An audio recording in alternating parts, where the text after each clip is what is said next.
York, big city of dreams. New York, big city of dreams.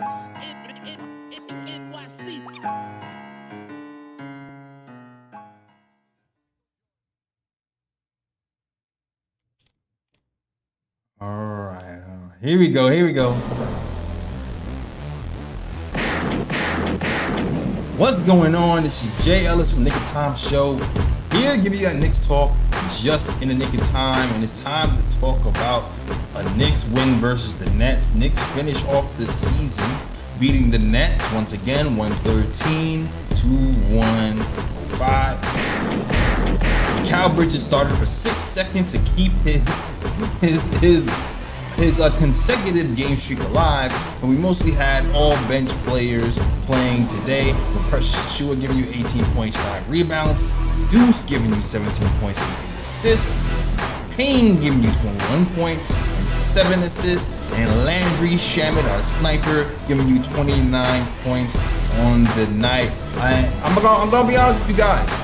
We're gonna talk a little bit about this game, but we ain't talking long about this game. We ain't talking long about this game, all right? We gonna talk about two people, and we gonna start talking about them. That's about it. But the Knicks won. We won. We closed off the season. We got 51 points. 51 wins, I'm sorry, at the end of the season. This is the first back-to-back 50-plus game in years. With all the criticisms, all the complaints that we've had all season for these past 4 years, Knicks fans, we have not done this before. This is in a while. So although we are critical here, and so some of the fans do embrace where we are right now, it's taken a while to get to this point. Now our expectations have changed, and with expectations come more criticism. So, but still criticize this team, but also enjoy this feeling, because it was a time where we were just playing for ping pong balls, and thank God those days are over, and we can look forward to contention talks, tweaking talks, whether you want to fire Tibbs, whether you want to move a player or not. We're a way better place than we were a few years ago. All right, so let's talk about this game, and let's talk about some of the stuff in the playoffs. Also, let you know the Discord link will be open too for you guys who have something to say at the end of the season. All right, Discord link is pinned. No, Discord link. I will pin the Discord link right now. Actually, Discord link will be pinned to the top if you want to talk Knicks basketball with us. All right. Also, I gotta introduce you to our ex-D1 baller, our lady, Mad Knicks fan, aka Ebony. What's going on, Ebony? I'm good, chilling. 82 in the books, right? The whole 82 in the books. Now is the time where we've been, practicing for. Where we using those all those 82 games to get to the playoffs. We've been going at each other on social media. A Knick community going at each other. Now it's time to go at some of the outsiders. It's time to put that energy towards the outsider. We've been practicing that all 82 games too. It's time to let the other fan base see what that feels like. I know we're not going to be talking much about this game. I can't wait to kind of get into the Detroit. The next round, our first round, rather. I agree. I definitely agree. It's time to go at the enemies, those people on the outside. I'm definitely ready. But shout out to you guys here early. Shout out to Mars Zone 1. Shout out to Elliot Bellin, who says, great show, y'all, from NYC. Salute to you, man. Shout out to Nostalgia Nick, rocking with us all year. Shout out to Glamour Knicks, we rocking us for years. Shout out to the best mod in the game, Fritz Alessandor, and everybody else is rocking with the KOT show. Appreciate you guys for rocking with us all season. Like I said, very short post game. We're gonna be talking about the playoffs mostly. But JT Redick, my bad, JT. That's my training in my head. Shout out to my guy JT Redick. All right, he be giving me the motivations from the gym, help me keep going and keep myself on point. All right, myself on point in the gym. All right, let's go. Let's get it. All right. I just want to. I would like to say I want to start off by talking about this one player who I want to see big things from in the playoffs, and that is Landry Shamet, who played 40 minutes today. Probably will never play 40 minutes again. Played 40 minutes today, had 29 points, season high 29 points for Landry Shamet. Was 7 of 13 from three, 53% of the field, 4 for 4 from the free throw line. He's coming on at the right time. He struggled at the beginning of the season, getting in rhythm because he got injured, but he's coming on at the right time. And when you're talking about what you want to see during the end of the season, that's the type of stuff you want to see. You want to see somebody coming on at the right time. And I applaud him because I don't really take a lot from this game to bring into the playoffs. But the one thing I can take from this game that we can bring in the playoffs is I think Landry Shamet is ready for the big leagues and the big lights. And I hope Tibbs and the team agrees with me because I feel like he can be a plus for us. So Ebony, what did you think about Landry Shamet's game today or his game in the playoffs moving forward? I'm big on the Landry Shamet. I have been actually. It was actually campaign that maybe come around, but I've been a big on a Shamet train. That's why when Lee was talking about him maybe starting in the beginning, I was all for it. Like, all right, I mean, might happen. I was thinking that the shoulder injury. Because I remember in the preseason how he looked for us in the preseason. Granted, it was preseason, but he fit very well, and it was like if he could hit these shots, we really won't miss. Devo like we thought we would. I remember saying because right now if you just squint. Yeah, yeah. Don't look at If the you side squint, profile though. Like, don't look at the side profile. Yeah. if you squint, you get a little Devo vibe. So I'm with that, and I'm glad. And I know that the injury, he had a shoulder injury, just trying and a new team trying to find his place, trying to get his shot, trying to get his win. That might have taken some time, but I've been saying this the whole season. He is going to be huge for us in the playoffs. All season I would say I think he's going to be huge for us in the playoffs. He's a shooter, another defender. How can he not help us? He can do it. He's not a detriment on defense, and he's not really a detriment on offense either. And the confidence was an issue. Doesn't look like he's really feeling himself. That thing is, he's shooting it with no hesitation, Yeah. pulling up, and something that he showed me a little bit towards the season when he was getting in finding his groove was his mid range. He does have a little mid range too. So that when the benches, because everybody's bench is not built like ours. I know we complain about our bench, but we still have a decent a 9-8 man rotation. Other teams can't say that. Like can really say that. They're really pushing, struggling. We were actually asking Tibbs to kind of lengthen his rotation a little bit. Other teams cannot say that. They cannot say that. So I just I think he's going to be key, real key, in helping. We get to the worries, but I think he's going to be key, and for our playoff movement. Yeah, I agree. When the season started, I thought he was gonna be a key rotation piece for us. He got injured. He struggled. He was shooting under 30. He was shooting under 40% from three. He was shooting bad from three. And Lee and I, for the entire season, was saying, I expect him to start to shoot better. Because somebody who shoots, 38% from three from his career, that just doesn't go away. And I started to doubt myself because when it got to like February, March, I was just like, any day now, you're getting more minutes. What's happening? And it still wasn't turning around. And I started to get scared. I'm not gonna lie. I was like, damn, do I know what I'm talking about? Like, I thought this was gonna be clockwork. Like, and then he turned it up.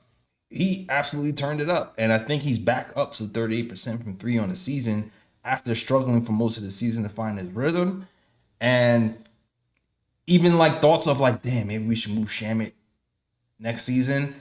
Now I'm thinking like, you know what? Maybe we should keep him around. He's got a year on his belt. He seems like he loves New York. He's gotten a lot more comfortable. Maybe next season he can start off stronger in his role and more comfortable with how the way the system and Tibbs operate. So this last portion of the season has kind of changed my mind on how I see Shamet for the playoffs and just moving forward. So yeah, I'm liking it. I'm liking what I'm seeing from Shamet. Yeah, me too. It gives super confidence too, more confidence than I already had. Because I think we got a shot to go far. Exactly. This year. Exactly. More fire, more confidence. We like that. We like that. Yeah, yo, and the other play I want to talk about today. I'm not gonna lie. I thought it was gonna be Pacone Daddy at time. We've been begging for Pacone Daddy. He played 11 minutes today, which kind of shocked me. I was like, no Pacone, not the 3-point sniper, the guy we've been touting to get some more minutes, that can be the long length defender and shooter on his team. We got 11 minutes of Pacone Daddy, who didn't play bad. He had a high motor, but Kevin McCullough Jr. played 21 minutes and did his best imitation of Josh Hart. Gave us 8 rebounds in 20 minutes, a steal and a block. Really, he kind of struggled offensively to me, but he was relentless. He played defense. He hustled. It was just all motor, all, effort plays. A lot of effort, a lot of dirty type of basketball that ended up actually, giving him like a plus 15 on the night, despite not shooting well, which is something to take note of. So I don't know. What did you think of the Kevin McCullough minutes, the Daddy 8 minutes? I like Daddy and I like McCullough. I didn't get to see. I don't. I'm a college casual now.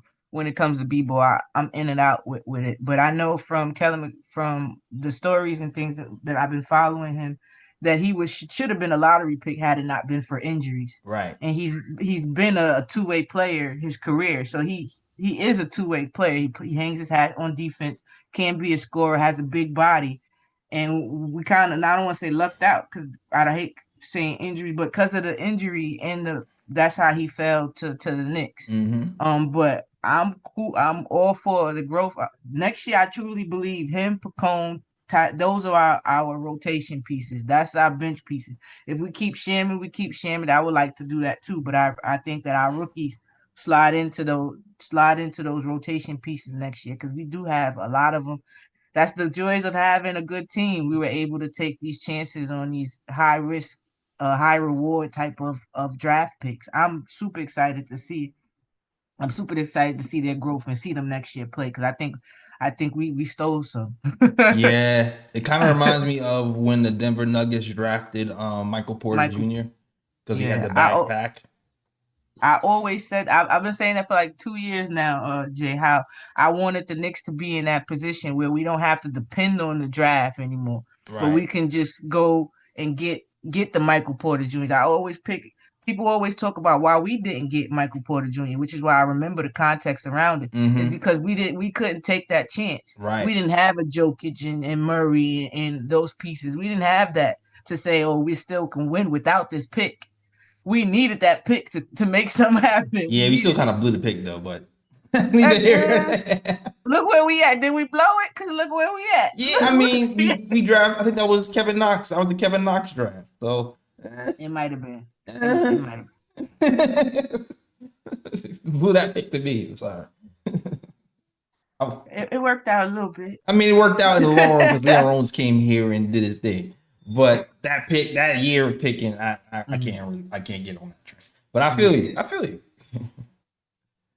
But I agree with you too. Yeah, so I liked him. When I watched his debut game in the G League, one thing I noticed was he was super aggressive. Yeah, like it was no chill. He ready attack mode on both ends. Very aggressive on both ends.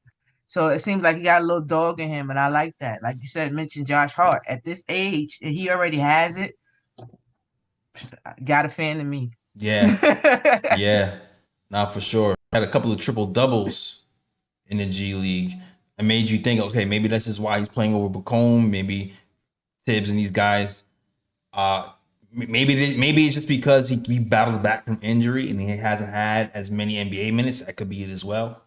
versus maybe they have more confidence than him over Bacone. But I'm glad he's on our team. I'm glad he got the chance to show what he got.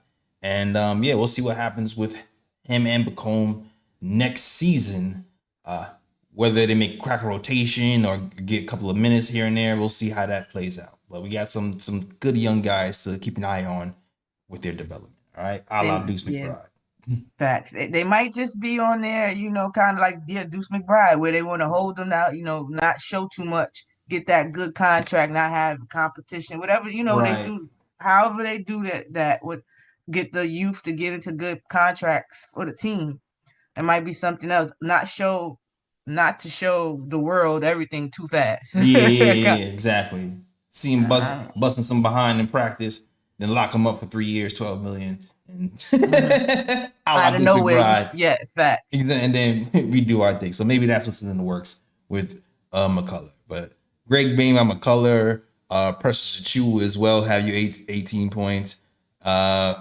Weird shot selection as usual, but he got his minutes. PJ Tucker almost fouled out. Maybe you can use him in the playoffs and his fouls for some fouls and corner threes. Who knows? But I'm negative 18, PJ. Yo, those fouls, man.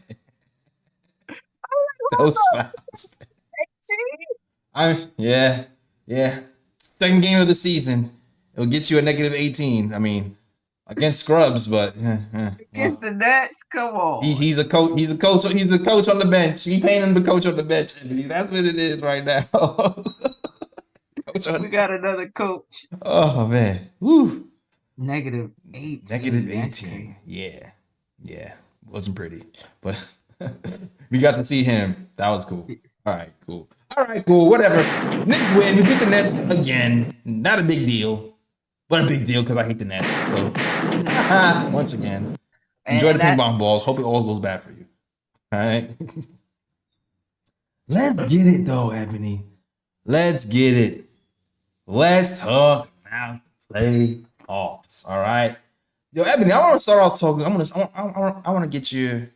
I want to start off by talking to you because you said you've been doing some research on the podcast of Enemy on the Enemy Lines. I just want to start this conversation off and ask you, what has the Enemy podcast been saying about the New York Knicks?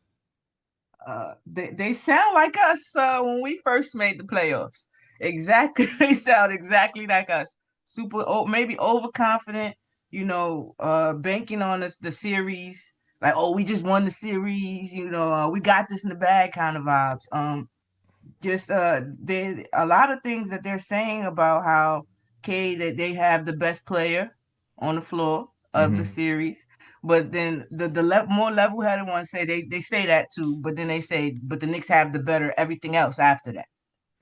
I've heard that, so they really believe they have the best player, which is crazy to me. Like, every year the disrespect to Jalen Brunson is crazy, but I guess we just expect it, and I like it because I know the type of point guard we have that fuels his fire. It's like the Hulk, so I like that. They're also saying that that K historically has done better against OG. That's something to me. Even before he was a Knick, like even when he's in Toronto, Cade has supposedly had his way with OG, hit a game winner over him, stuff of that nature when he was with Toronto. So they're feeling really confident if we put OG on Cade.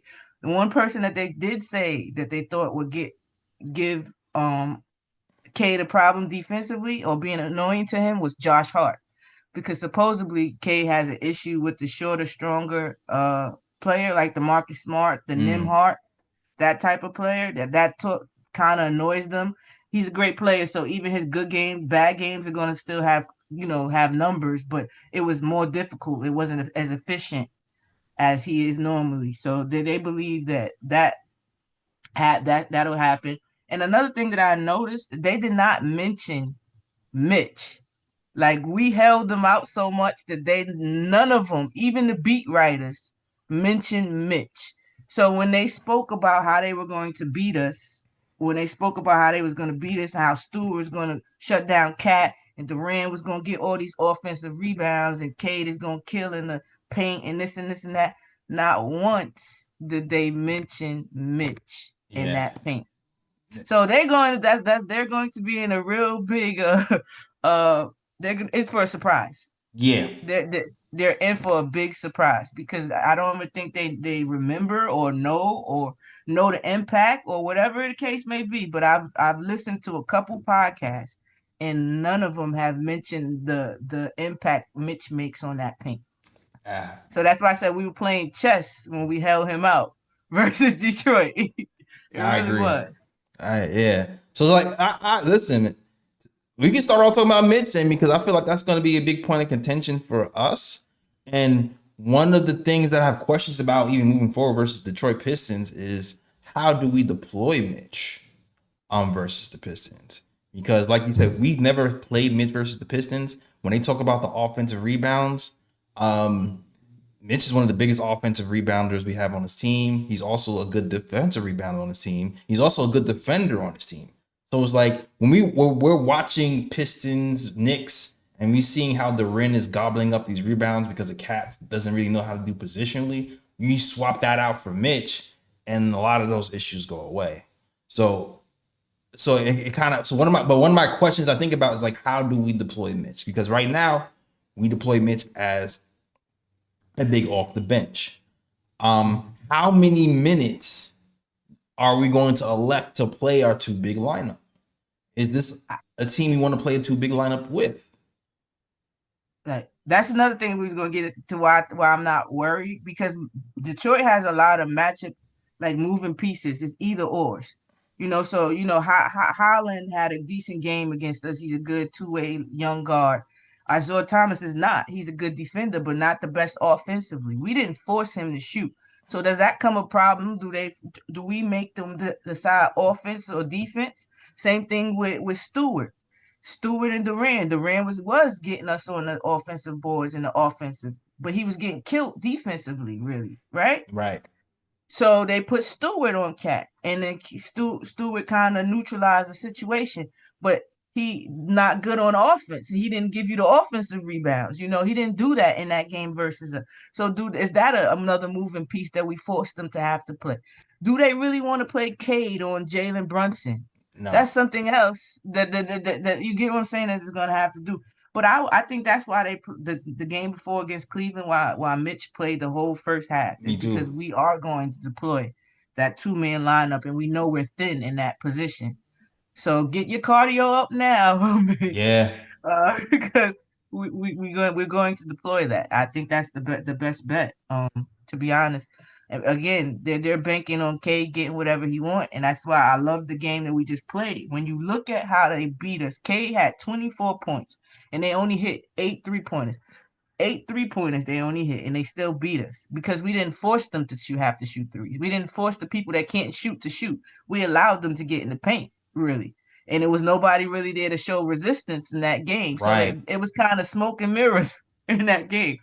Because believe me, they're not going to let, and if they do let Cade post up, they're staying home with everybody else. It's going to be Cade versus the Knicks, if that's the case. No, I agree with you because, listen, we know, as Knicks fans, we know what happens when you have a guy like Jalen Brunson in the paint posting up and he has to look for a shot blocking center. Those post-ups don't go as smoothly, which is why people talked about bringing Cat here in the first place to space the floor. But it's like all those post-ups, especially when you look at the way the end of the game went with the Knicks versus the Pistons, the last game we lost, there was like 6, 7, 8 post-ups. Like, I feel like in the fourth quarter, Mitch being in the game, just roaming, changes a lot of those I'm comfortable posting up. And because now when you post up, you have to look for another long arm to get a block shot. So it changes differently. Mitch being in these matchups changes things for us drastically. So I'm definitely looking at that. So force them to shoot threes and stop them from posting up to me is definitely a recipe for us to get some wins versus Detroit. Yeah, and I'm pretty sure they're going to try to look to get into transition. That's another thing Mitch helps against, because you have to make sure you secure the rebound before you go anywhere. He forces you to have to gain rebound also. I know. So I'm looking forward to that matchup of him and Durant and him and Stewart. I'm so looking forward to that because I'm ready to, I'm ready to use my saying, for a Phantom look like, a Chrysler 300 look like a Phantom until a Chrysler 300 until a Phantom pull up. Mm-hmm. And I think that's what we're going to see this playoff round is really levels to it. And another thing they had said that was, I thought was super disrespectful to Mitch, because they didn't even mention Mitch. They forgot about him. But OG and Mikal and Dukes, period. It says that Dyson Daniels, I guess, gives Cade issues too. It says they're not going to see a defender like Dyson Daniels in the series with New York. We'll see. Yes, we shall see. We'll see. And they said New York has a Cade problem. That's what they believe. I wrote down some lines I wanted to tell you. Oh, you wrote that? Okay. I thought it was funny. They had me cracking up. So that was just one thing that I definitely noticed that they did not mention. And I watched about 3 or 4, and I went down some Detroit people. And nothing about Mitch. No mentions whatsoever. Mm-hmm. It's just Cade is going to have a field day in this series. Getting in the paint whenever you want to. OG is a non-factor. They got the best player in the game on the court. All this Jalen Brunson is a flopper. But I hate that because Cade shoots like a free throw less than Jalen Brunson. Why they keep calling him this foul merchant when Cade literally shoots one free throw, like a free throw and a half, and 1.3 if you want to get technical. I'm curious to see how they ref his offensive foul calls and how much they hold their whistle, because he pushes off a lot with his offhand. Mm-hmm. He kind of does what Cat be doing. Mm-hmm. Except Cat calls for it, and Cade does it. And he grabs a lot. They grab. They let them get, when we played them, they let them get away with a lot, and us we couldn't do much. Mm-hmm. So that whistle is going to be big. How are you gonna call the game? Because if they do, Jalen Brunson has become so dangerous that they have to have these murmurs of him flopping and foul baiting and all this other stuff to get his points. To have it in the back of the refs and everybody else's mind, but it's really him. Y'all just can't stop him, and he's just a smart player. And I even saw some post say about how Cade is the best defender, that Cade is the best post up guard in the league. I almost lost my mind. Yeah, that's not. I mean, he can post up, but he also has problems in the paint as well. Like I saw a stat that said he's amongst the league worst in finishing around the paint. For the efficiency, right? Mm-hmm. The field goal. Yeah, I see the same thing. So, but I just think that, again, they remind me of us because they're super green to it. They're super excited to play, and they just think that they have everybody's better and this and that, and they put all this stock in the regular season, not knowing how big of a different animal the playoffs are. Heard you. I mean, so let's get to some other points though, Ebony. Like while we're talking about like the question marks that we have for the playoffs, we started off talking about Mitch and how much he's playing with Cat. What other question marks do you feel like you have about the playoffs? About the players, to be honest, my biggest question marks are Tibbs and Mikal. Those are my biggest concerns. Tibbs, because we're seeing, like we just mentioned, we opened up a show talking about Shamet. We're seeing him feeling himself. It was a point in that Cleveland, was it Cleveland or Detroit? I can't remember which game where Shamet had that and Tibbs yanked him out. It was Detroit, right? Right. So that kind of worried me a lot. No, it was Cleveland. It was Cleveland. Sorry. It was Cleveland. Okay, that worried me, but I'm like, maybe Tibbs is playing chess there. That's why I gave him the benefit of the doubt. But I really wanted to see Shamet cook, feel himself, get his confidence and get his confidence in order. so he can feel. We need him. We need everybody in the playoffs. Right. So my thing is with Tibbs, if Josh Hart is off, because I know he's normally a good playoff player, but if Josh Hart is off and it's giving you shades of Miami where they were daring our players to shoot, are you going to leave Josh out there, or would you put Shamet in that shooting role? We had the exact. Ebony wasn't at the last show, but me and Lee had the exact same conversation about what you call the templated coaching. But the thing is, Shamet has come on recently, and he's kind of been that 3-point shooter off the bench. And although he's been going off lately, he hasn't closed the game. But before that, like last year when was Dante coming off the bench and shooting well, sometimes he would bench Josh Hart for Dante, depending on the flow of the game. But for some reason this season, although Shamet is coming on at the end of the season, he's not doing that same thing. He's not going, okay, I want to put Shamet in for Josh Hart because Josh Hart's having an off game. So I would like to see, like you say, Ebony, Tom Thibodeau kind of play to the pulse of the game. If Shamet is having a hot hand and Josh Hart isn't playing well, give Shamet more minutes. And the fact that Shamet is coming on at the end of the season, that's exactly where you want to see him. I think you should be more confident of having him play some of these end of the games. And we criticize Josh Hart. We do, rightfully so. But Josh Hart's also had a great season. His career high points and rebounds and assists, played well. But at the same time, we gotta play the pulse of the game. You have to look what's going on out there and adjust accordingly. So, all right. Yeah, facts.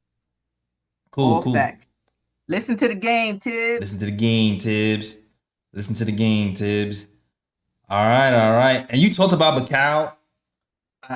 My other question marks are definitely Mikal, but also a combination. It's the Mikal point of attack defense for me, but also the pick and roll defense. Cade is a pick and roll point guard. He's a passing point guard. Sometimes when we have Mitch and Jalen, that's what teams choose to pick apart.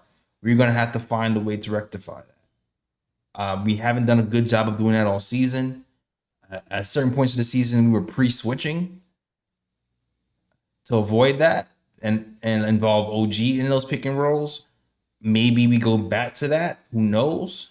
But that's something that is a concern for me that we have to figure out. Because as you guys know, in the playoffs, you just pick on the worst defender every single time. That's what you do in the playoffs. You just keep picking at it. And that's been our Achilles heel all season. So we have to find a way to rectify that, whether it be pre-switching OG, whether it be more Mitchell Robinson minutes.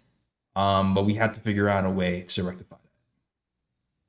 Yeah, I agree. It's been a little weird with our pick and roll defense all the year, but it's kind of like where we've gotten better, and then now it looks like what we're doing, people have caught on, or we're not doing it right, because so many times we'll have two people on a one ball, and if you just pass it right through the middle, that's an open three for somebody, right. And a lot of times that somebody is a great three-pointer shooter, and then you have and we'll do it because we're trying not to get mismatches with Jalen, and now you have little old small Jalen trying to contest. They don't see him. So that's a open shot right there, and you get kind of what happened in the Cavaliers game a lot. Just trying not to get Jalen Brunson on a certain mismatch. We have two where we'll try to have somebody recover and Jalen hurry up and go back to the man that he's supposed to guard, but it was too late for that. I think if we play maybe the big man lineup, that would help alleviate that. Me because too. You don't have to do that so much. You have somebody to help erase the mistake if they do drive by you off the pick and roll regularly, Mm-hmm. No, I agree. So I think that maybe that will help. Just playing Mitch is going to help. Playing Mitch and Cat is the answer. I agree. Playing Mitch and Cat is the answer. You got to do our Timberwolves lineup. Play Mitch and Cat is the answer.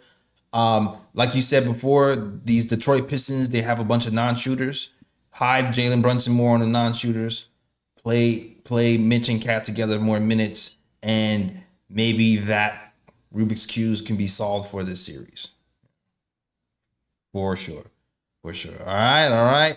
Any more question marks you have, Ebony, about the matchups?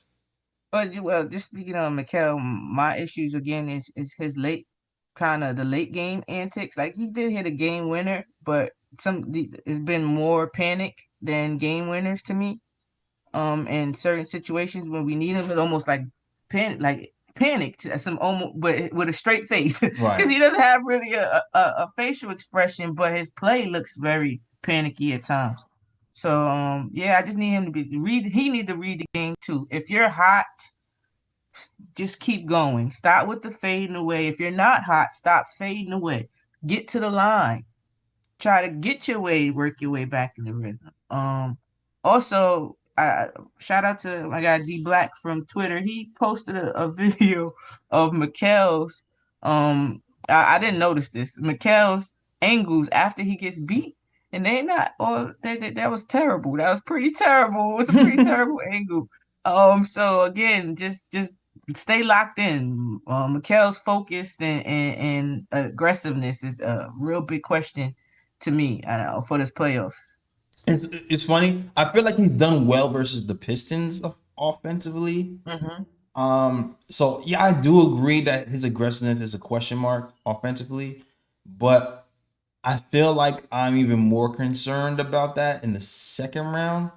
But I definitely hear what you're saying. We do need an aggressive McCall, and we do need like you said, the big moments of the game. He oscillates between looking extremely confident and like doubtful and fearful sometimes. Like he'll hesitate, throw the ball away, not catch a pass, but then he also can hit a few game winners. So we just need him to be a little bit more solid in those end of game situations, like you said. Yeah, what was it? The game against Cleveland, he was 7 of 10, and that's like okay. Well, one was a 1 or 2 from 3-pointer. It's like you didn't even have a bad offensive game. You didn't shoot enough to have a bad offensive game, Right. or like you had an opportunity to have a good game and put your stamp on this game. We needed it because we did go stagnant. Right. So But then things that's like the that. tips thing too. Like because at the end of the game, they were sagging off. They were sagging off Josh Hart to double Mikal Bridges in the paint to protect from the fadeaways. So it's like it's also the Tibbs reading the game. Are they gonna sag off Josh Hart so much because they don't respect his shot because he's not shooting enough high volume? Like we got to read those type of situations to put people in the best position to win. You know? Yeah, that's why when we was in the beginning of the beginning of the season, I thought that Josh Hart would have been on the bench or by playoffs or before playoffs once Mitch got here because I thought that would make sense. You get instant energy and hustle and heart right off the bench. More to keep the pace up and just the spacing. It will help because Mikal can be non-aggressive at times, but nobody's gonna sag off of him. Right. Just Exactly. nobody's gonna sag off of him. So Exactly. now you have, and then Cat probably will be more mindful to go on the perimeter, shoot more threes if Mitch is there. So now when Mitch is doing these pick and rolls, he doesn't have somebody there that's there already waiting for him to help on the pick and roll, or like you mentioned with Mikal to help off of his fadeaway. Like I love what Josh gave. Don't get me wrong, but I think for the playoffs, especially in certain instances, even if it's not starting, just stagger it. Yeah. Like stagger it. Don't keep going starting five if you see that they're doing the Josh Hartman treatment to him. Exactly. I agree. I agree. All right. Shout out to I see picks for Timmy is in the queue. So we're gonna get Yeah. picks for Timmy in here to talk. I have a feeling I see what he's gonna talk about. I saw his comments in the chat. So I have a feeling I know what he's gonna talk about. So I'm gonna bring picks in real quick to see what he has to say about the playoffs and the Knicks versus Detroit. All right. How we have the personnel. Hello. Hello. Yo, Tix, you hear me? Pix, you hear me? Pix? Yo. Oh wait. Is my sound not going? I can hear him.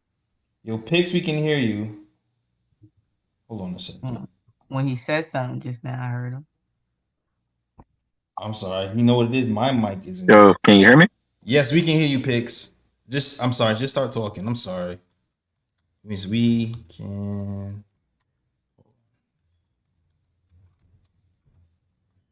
My mic isn't working for some reason on the Discord. Sorry guys about that. Oh, okay. Oh, snap. Y'all can hear me, man. All right. Yo, look, y'all just calling in to say what's up to the KOT family. What up to the chat, yo? My guy, Nick Yak, Felicia Lee. I don't know if Alexander's in there. I'm going to give you a shout out anyway. You know all the regulars, man. If I miss your name, my bad. Just wanted, my guy, JT Riddick, my bad. What's good? All 82. My guy, Fritz, what's good? Of course, we got to get to Ebony, of course, the D1 baller. Then we got my guy, Jay Ellis, man. And unfortunately, my main op Lee is not in today, man, because I was really calling to get at him. But it's all good, man. Yo, let's get ready for these playoffs, man. Me and my guy, Fritz, were just talking a second ago. Last couple of playoffs, we went into the playoffs with some rhythm, coming in off of some wins. But the thing about it was we came into the playoffs with rhythm, but we didn't have the bodies, the personnel, to be able to go in there and do what we had to do. And then when we got in there, we started dropping like flies.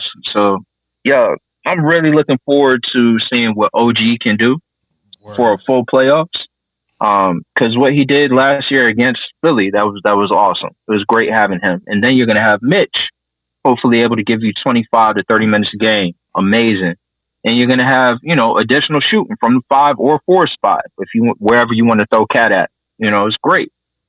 It's all there. I feel like the bag is all there. It's just a matter of whether Tibbs and Brunson and the team can execute. Right. A lot of people want to. Oh, snap, JL, I can hear you now, bro. What's good, bro? I fixed it somehow. I was hoping I didn't mess it up by messing with it, but I fixed it. All right, cool. That's what's up. That's what's up, man. I was on a full soliloquy there, man. I was getting my Lee Escobedo on. I was about to go in, bro. I'm glad y'all stopped for a second. Shout out to me. Go ahead, man. Yeah, man. But I'm really looking forward to sitting down watching the playoffs. This first round, I feel like is the perfect opportunity against Detroit to get some of that mental toughness that we've been looking for in this particular squad, because it's not a Knicks squad unless it's a little bit gritty. Like, we got to go out there and have a playoff fight. Like, somebody got to get punched, so we're not making it to the finals, We got my boy. we got what's my guy's name? That we just picked up. We just moved off of the 10-day contract. PJ Tucker. PJ Tucker, Sneaker Crew. We got my man out here, man. He's gonna put on the freshest J's, just to chin check somebody for about 4 minutes, and it's gonna be wonderful. It's gonna start something that's gonna be magical. That's gonna carry us all the way to the Eastern Conference Finals. I know everybody's worried about Boston. I understand. Y'all see them shoot a lot of threes, but look, you live by the 3, you die by the 3, and show me another way that you're gonna get a shot when you're playing with Mitch sitting down there for a whole 25 to 30 minutes game. Yo, bring it. You know what I'm saying? When I'm going back and I'm taking a look at the clips against the Celtics, as well as Cleveland, Porzingis specifically, a lot of those shots that he hit last game, there was nobody there off a rotation. It was just a wide open shot. Yeah. Are you going to tell me you're going to do that again? Nah, they're not in the playoffs against Tom Thibodeau.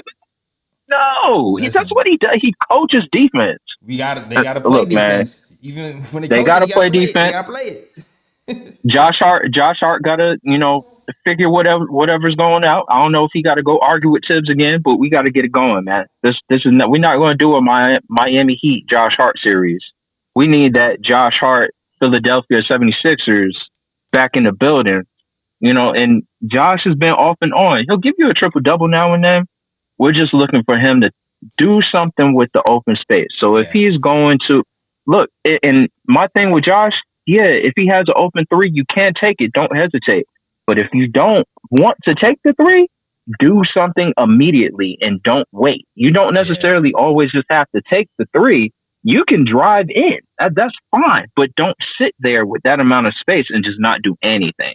Commit to it and go. So I think we're going to have a whole lot more success, man. I can't cover every single thing. I think some of the things that I'm interested in is like when we go to that Mitch and Cat rotation, are we going to have Precious come in on that eighth man rotation, or are we just going to leave him out totally? That's something that's interesting to me. Huck Porty, I think, is coming back off an injury pretty soon. Is there any possibility that we would use him based on, there's just a few things. And for Tibbs, it's unfortunate he hasn't had the opportunity to have everybody together, but we've had glimpses of like a bunch of different lineups throughout the entire season, which I think is awesome. But look, man, I'm excited. I'm going to say it again with my chest, damn it. ECF. Okay. I don't care what y'all got to say. Okay. ECF. Okay. Damn it. We going. We outside. Okay. Let's get it, man.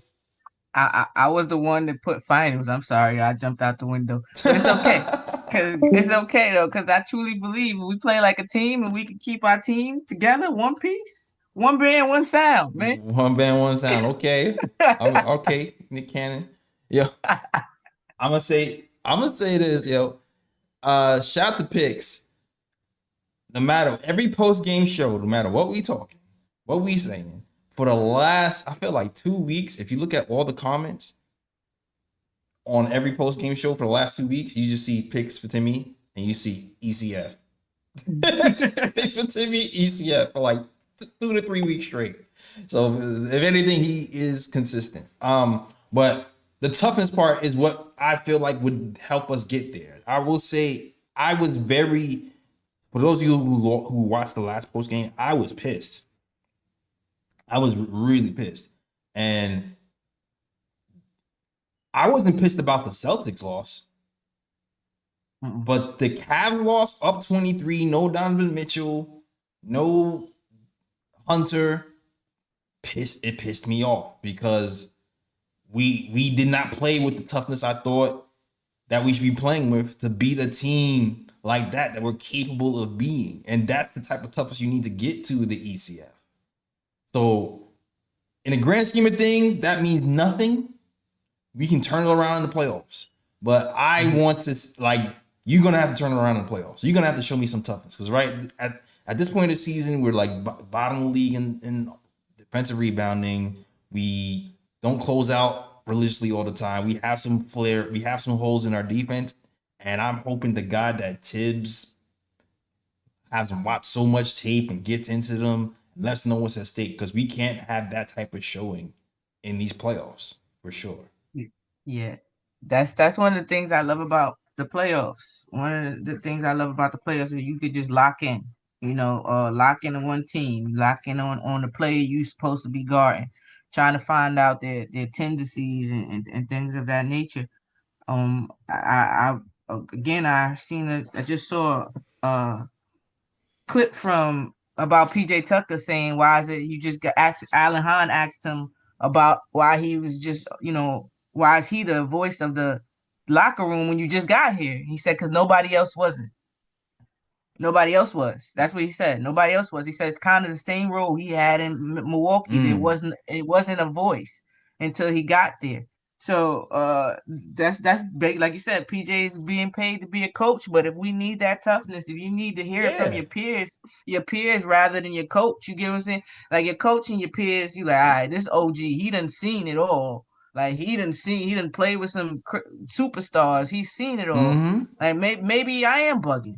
Exactly. And he mentioned himself in today. It was quoting him, and he talked about the lack of toughness during the last Cavs game. So I was like, I know I'm not crazy. If the leader of the team is saying that they had lack of toughness, and I'm over here saying that game was soft to me, then I'm not bugging. I'm not bugging for what I saw and why I was concerned. But look, they can still turn it around. I still feel like we beat Detroit, for sure. But we're gonna have to activate that toughness to go farther than the second round. Yeah, definitely. With Detroit game and Celtics, I became more confident with our team, if you will. And I know a lot of people they were upset, and I get it. But I got more confident out of those teams because we beat ourselves. Yeah. We beat the Celtics game. We had multiple opportunities to close that out, and we didn't. We could have hit our free throws. We could have not turned the ball over. We could have tried to foul. It was multiple things we could have done ourselves to not lose that game. Same thing with Detroit. We had like 17 turnovers. We had more turnovers than Detroit, and they're known to turn the ball over. Right. And then also the fact that they scored about 20 more points in the paint than we did. That was something else. I don't think that they're just going to let K, or if they do, that might be go ahead, K. But everybody else, like I mentioned before, whatever, yeah, we're staying home with. So, I think these games they've just showed me that if we focus, if we lock in and do what we have been doing, what we've been good at the whole year, meaning don't turn the ball over. We've been great in turnovers. Hit your free throws. We have been great in free throws. We've had a little bad stretch recently, Right. but we've been great at free throws. We haven't taken that many 3-pointers, but we've been top 5 3% percentage or top 10 the whole year also. So take your shots when you have them. What else did we've been doing? The assists. We share the ball. The better if the shots are coming from everywhere, we confuse the defense. We keep the defense not knowing what's going on. That was the first half, the first game of quarter of the Cleveland game. I think that was the biggest difference. It was a perfect mix of JB getting Jalen Brunson involved, Yeah. and everybody else, because everybody that played scored, including Deuce. Mm-hmm. And once Deuce came in, he scored. And then it was how Jalen Brunson was scoring also.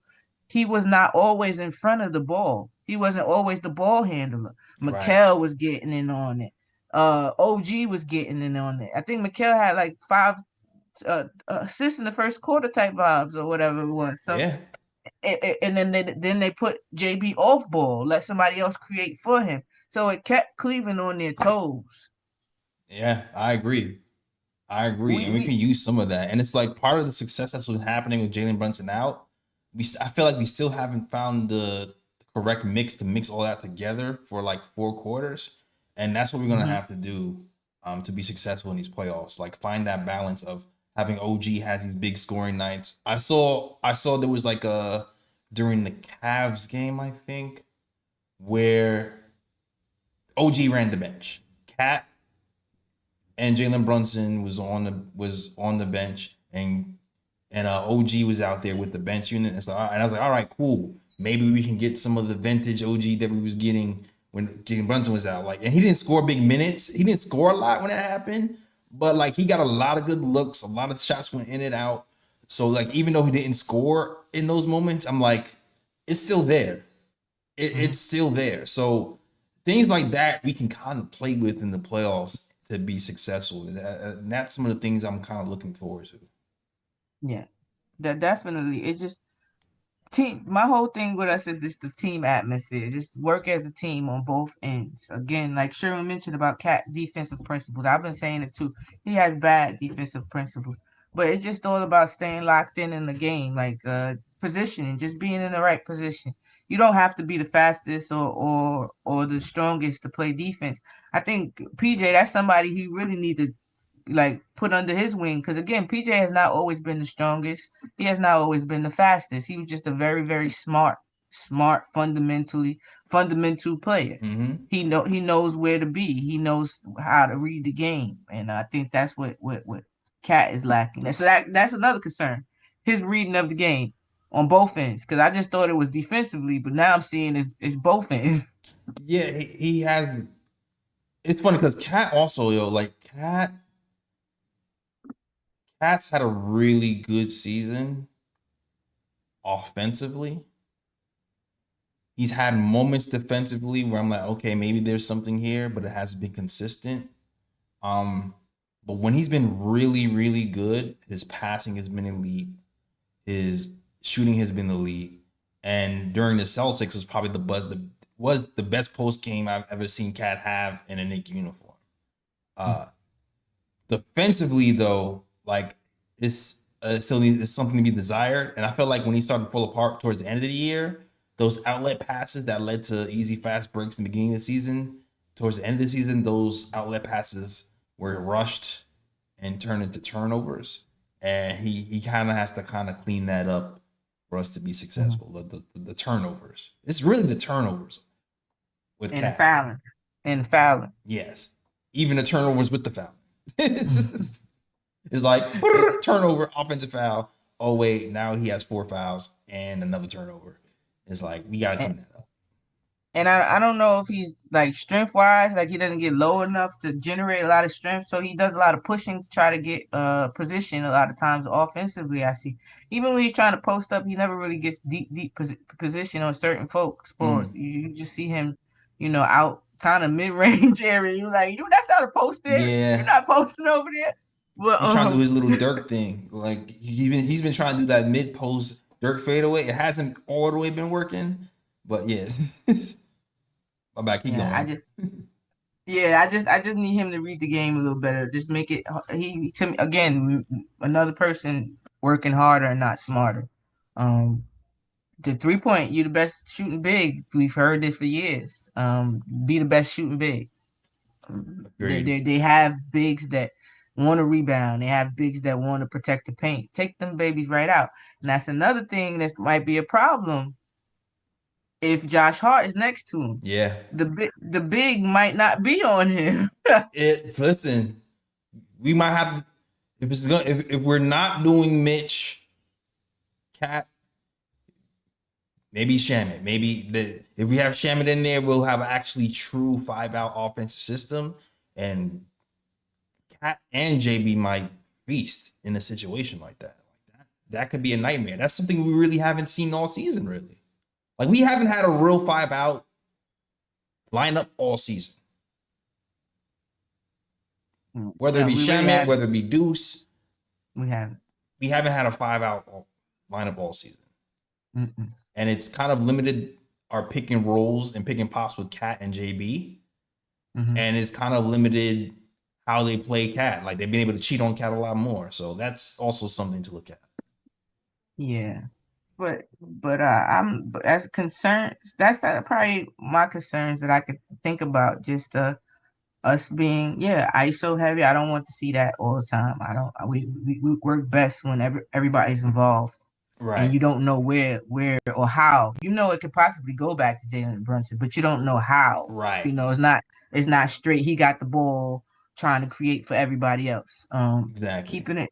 So that's that. Cat IQ, I guess, reading the game. Tibbs, same. And Mikal, same. And just his heart. The heart is a question for me. So just read these folks reading the game. That's a big concern for me. I agree. And Josh Hart's hesitation. Josh Hart's hesitation, for sure. I feel like I talked about a lot of my main concerns. For real. Like, I feel like Brunson is going to work his way back to what we saw. Deuce has kind of been yo-yo, so he's kind of been like up and down because of his injuries. Hopefully he's back to normal. But if those guys are where they're supposed to be and Mitch plays more minutes, I think we'll be okay. Mm-hmm. Yeah, I think so too.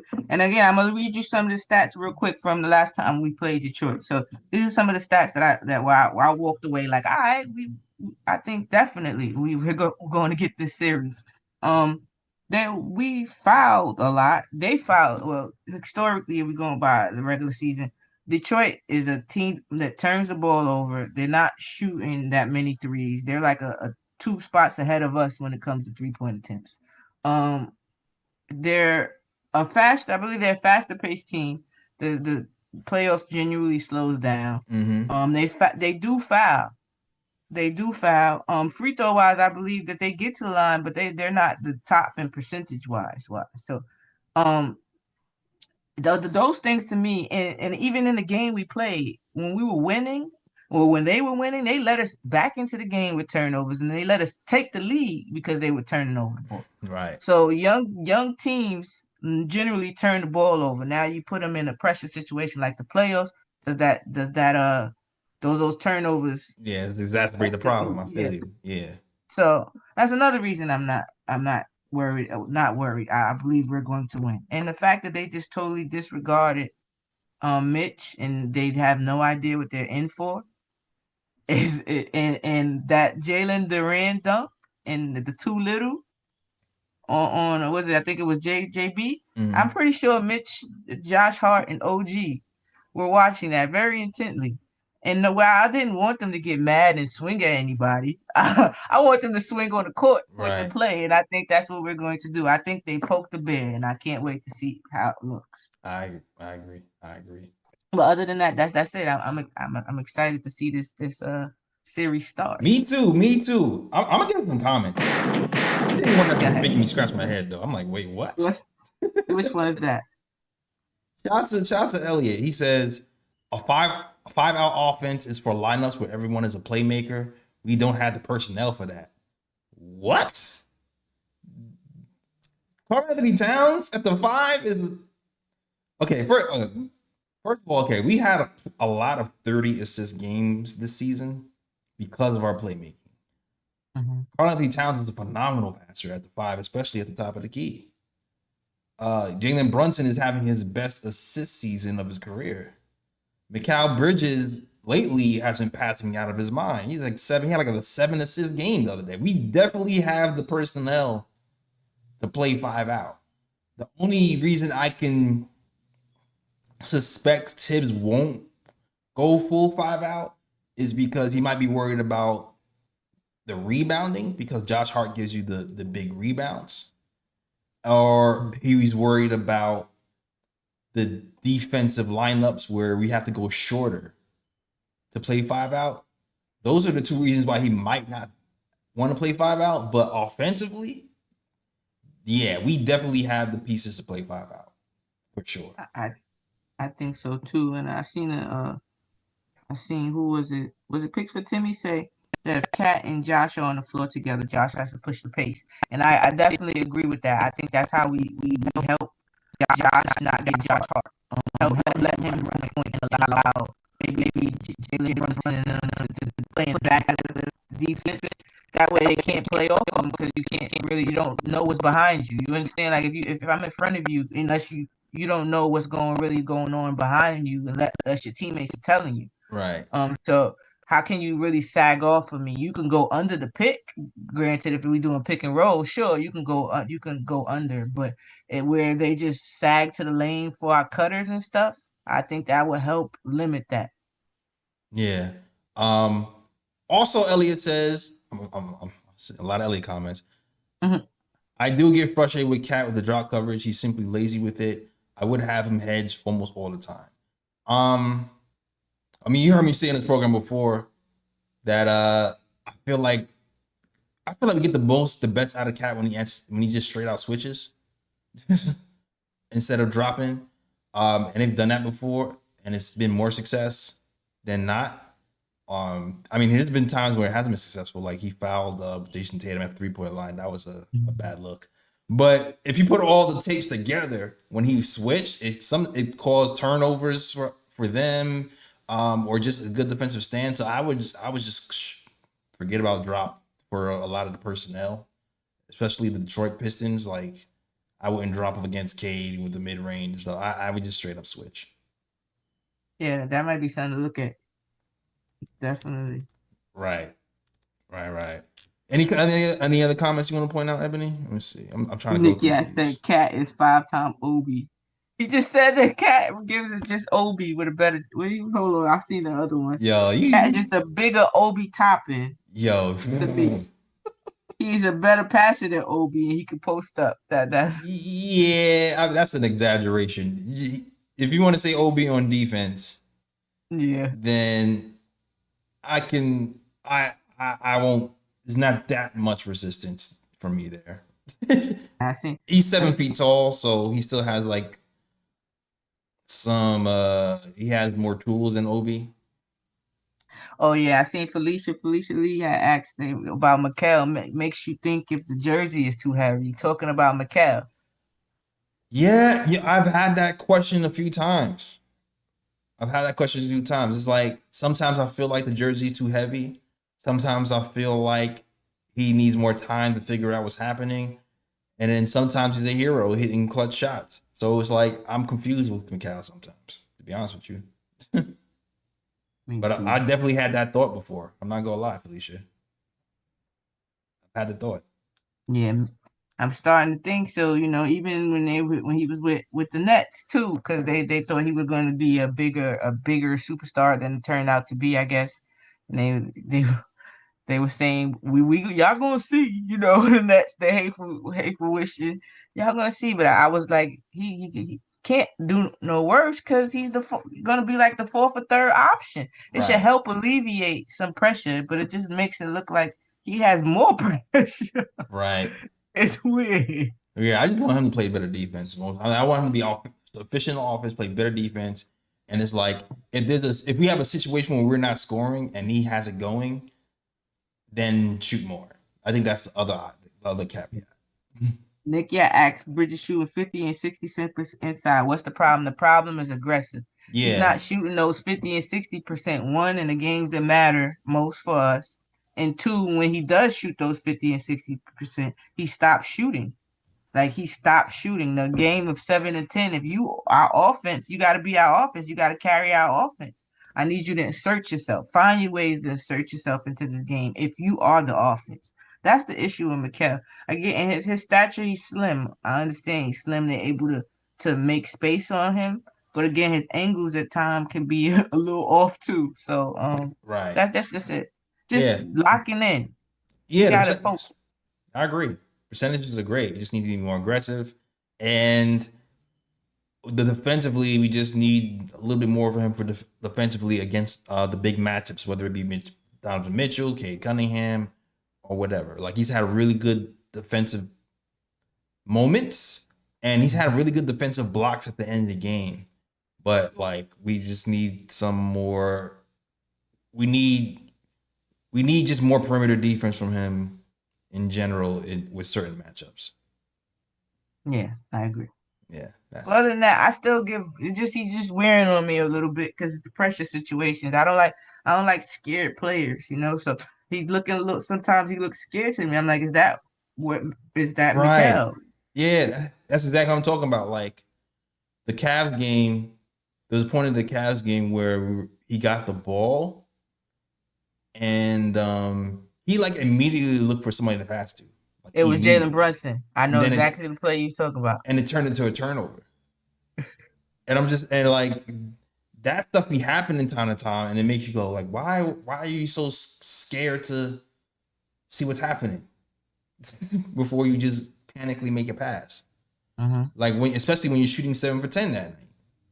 Like, it's like stuff like that. And it happens in the big moments. You know what I mean? So that's what we're talking about. Like, statistically, shooting wise, he's been good this season. It's just like in the game defense stuff we want to clean up. Yeah, that's it. All right. I feel like we got into a lot of the comments, right? That we felt stood out. Yeah, that I can remember.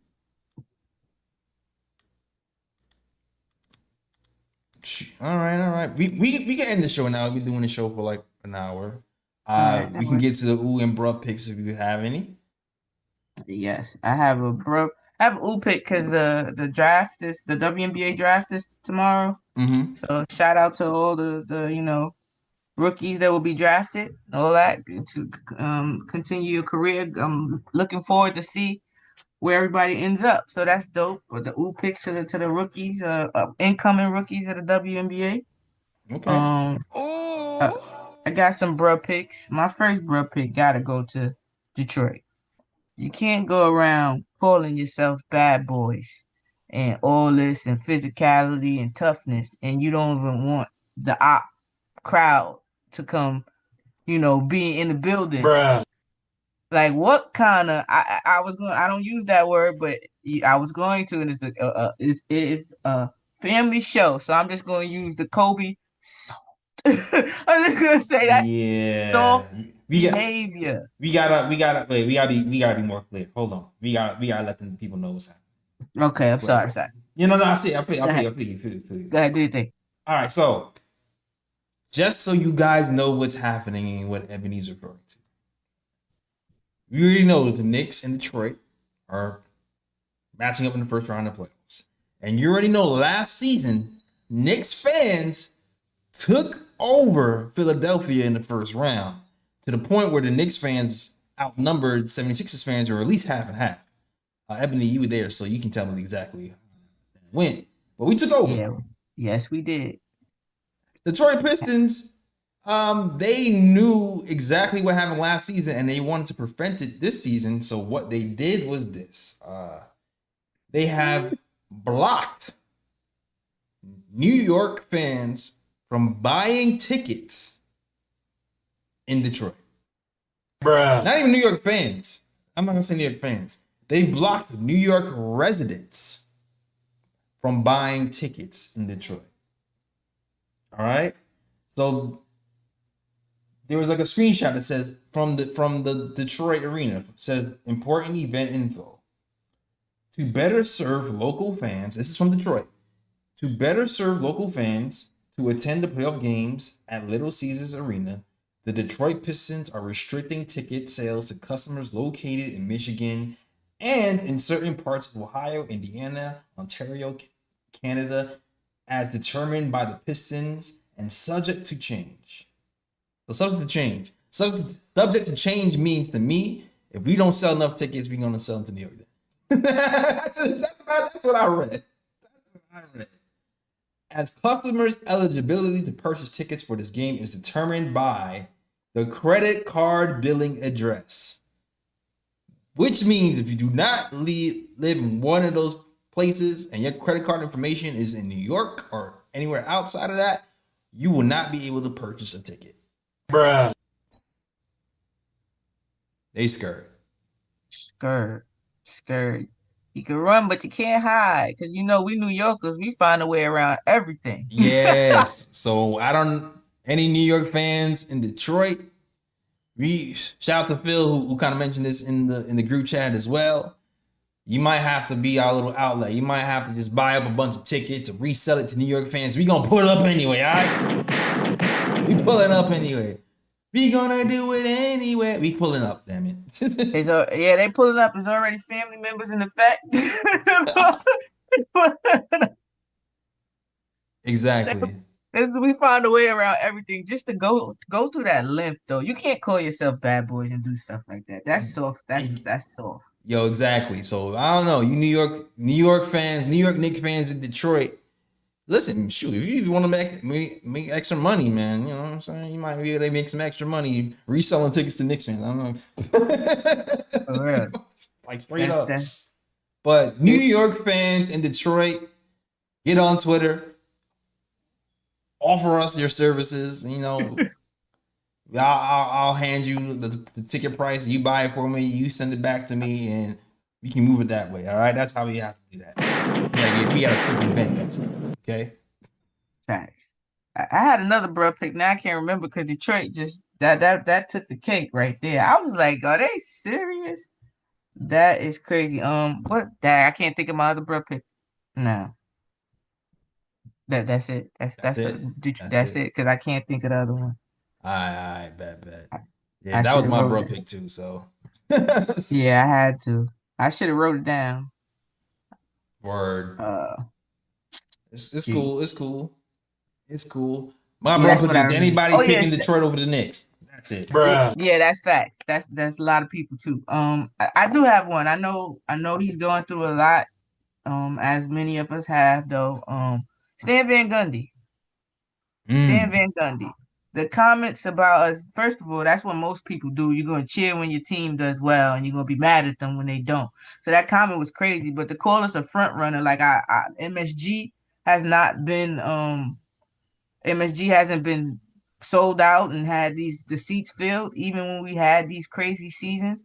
Like he acts like we've been good for like 10 years straight. We just really started getting back into this, contender, trying to be contenders. So I don't get that. We're not going to people traveling all over the place. Charlotte, as soon as they come, that didn't just start happening. Orlando Magic been known as MSG South for a long time. He should know that. He should know that. He should know this. Like, this is not anything new. To call us front row is crazy. We just not butt kissers. Like, we in New York, especially to get into the Garden, because I've seen other people's ticket prices. Matter of fact, that's why we chose a playoff game in Philly, because it was It was actually affordable. cheaper. Yeah. It was cheaper to rent a bus and some playoff tickets than it was to go in our own stadium, which is crazy when you think about it. But we pay a lot of money to go see these people. We pay a lot of rent. You know, New Yorkers don't waste our time. So if you wasting our time, we're going to tell we're going to tell you about it. Yeah. We're not being okay with you when your lackadaisical effort. No, you're going to hear about it. And if more teams were like that, we might see different results. If more fans were like that, you might see different results. But what I find funny though, Jay, is that they always come at the Knicks for booing fans. And I've heard plenty of people boo their team, but we never hear about it. Only us. Yeah, it's funny. Okay, so like Stan Van Gundy makes this comment about how the Knicks boo their players and they don't stand by them. We boo players if they play lazy. Let's be real. Ebony, this season, 50 wins. How many times have we actually booed our players? Once? I can probably like maybe once or twice I can remember. Once. How many times have we played bad defense this year? A lot. A lot. 2023, 2024 season. How many times did we boo our players last season? Zero. We booed our players zero. Zero. We did not boo our players at all that season. Oh, yeah, okay. At all. Okay. Why didn't we boo our players at all last season? They played with a lot of grit and heart and intensity. They left it all on the court. Math. Yeah. You play hard, we shut up. Or we cheer. We'll criticize, we'll debate, we'll do all that. Yeah. But you play hard, we cheer. That's it. Real simple. Shoot, we cheer so hard, we cheering in other people's stadiums. We was in Philadelphia talking about Jalen and Brunson through their stadium. We going to the bathroom to talk about at halftime. Jalen. Yeah, man. Get that weak out of here. Propaganda, Knicks hater, Knicks for clicks bullshit. Man, if you don't get off my get off my topic list. All right, man. Buggy. So that was my other bro pick. Yeah, that was a good one. That was good for sure. I was rooting for somebody named Jorts. He coming at me. I'm talking about Jorts. Come on. Yeah, exactly. We bigging up Jorts. Come on, son. We bigging up PJ Tucker. Come on, like. Dude, for real. I thought Clee Anthony early was gonna do something. Yeah, but besides what he did. Tony Douglas and them. I was we get up. Bruh. Exactly. Was it Dyson? Was not that? What was the kid from Houston? I thought the shooter from Houston. I can't remember his first name. No, not the other. He was the before Grimes.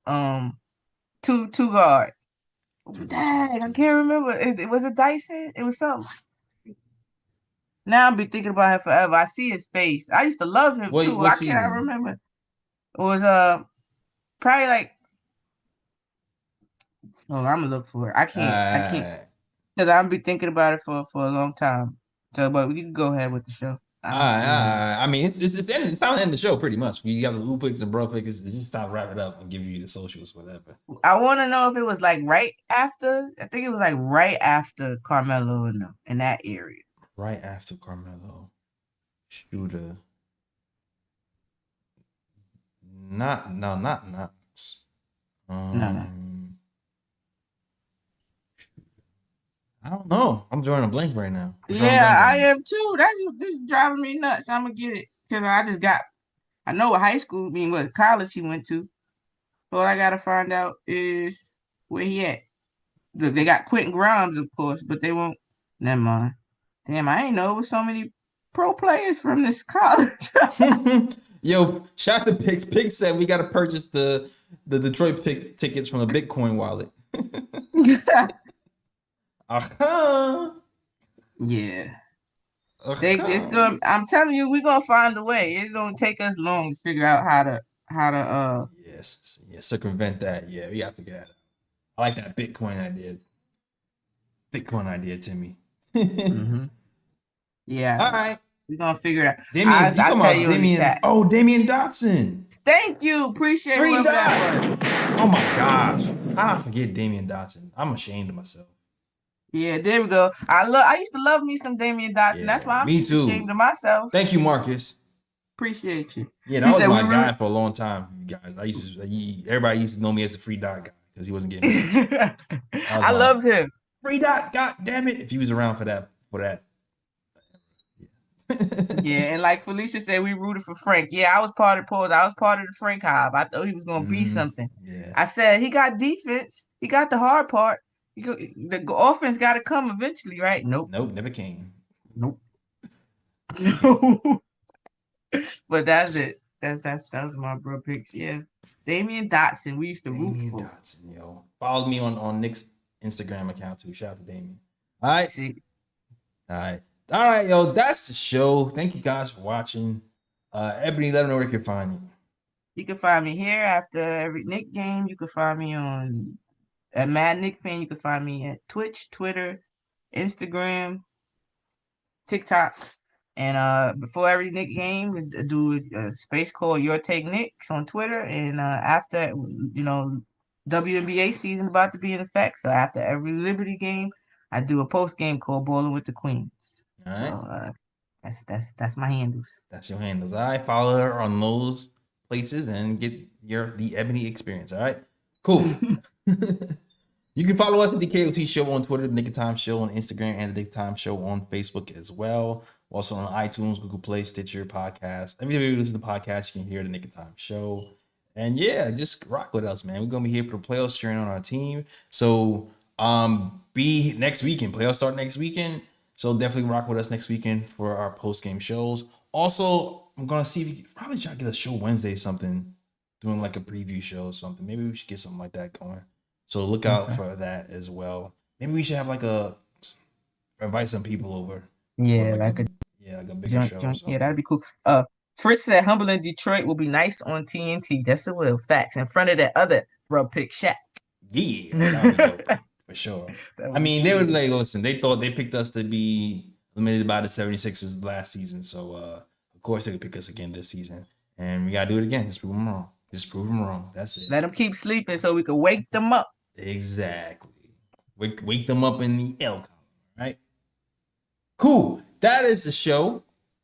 Thank you guys for watching. Shout out to everybody rocking. S. Parker, Nick Yak, Felicia, Fritz, JT Riddick, picks for Timmy.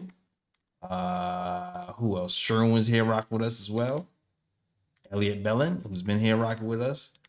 Glamour Nix is always rocking with us. Glamour, yo, how was that vibe? Yo, how was that Vibes concert, Glamour? Oh, she went? Yeah. I heard it was lit. Well, although they charged cost an arm and a leg, I heard it was actually good. So. All right, yo, that is the show. I don't want to see this guy. I don't want to see this guy in the playoffs, man. That is the show. Thank you guys for watching. As always, shout out to Worldwide West. Everywhere we go, we leave a worldwide mess. It's a mess out here in these Knicks streets. That's the show. We out this mug. Peace.